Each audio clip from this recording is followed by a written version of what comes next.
Қамырды илегенде ең алдымен мен кішкентай оқтауды пайдаландым. Көріп тұрғандарыңыздай кішкентай оқтау. Сонымен мен жиектерін бәрін әдемілеп домалатып алдым.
Кішкентай оқтаумен формасын келтіріп алып, әбден одан кейін уже үлкен оқтауды пайдаландым. Көріп отырыңыздар, яғни қамырым үлкен домалақ болды.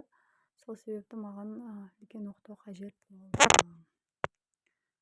Осы жиектерін ақырында басып отырып жаямыз.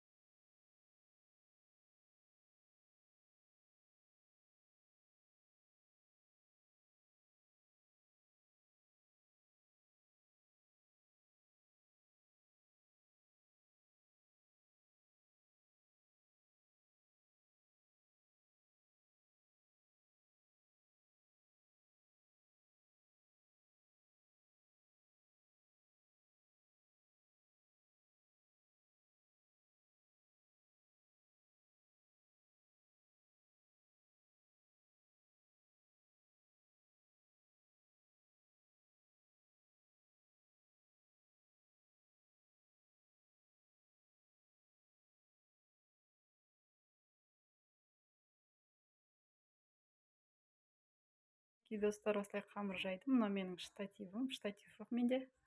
Алған жоқпыз әлі. Ал мына кісі көрермен. Шапалақтап қой балам. Привет де. Рали. Өзі ауырып отыр. Сонда да мамасының көрермені болып отыр мына жерде. Мен түсіріп жатырмын.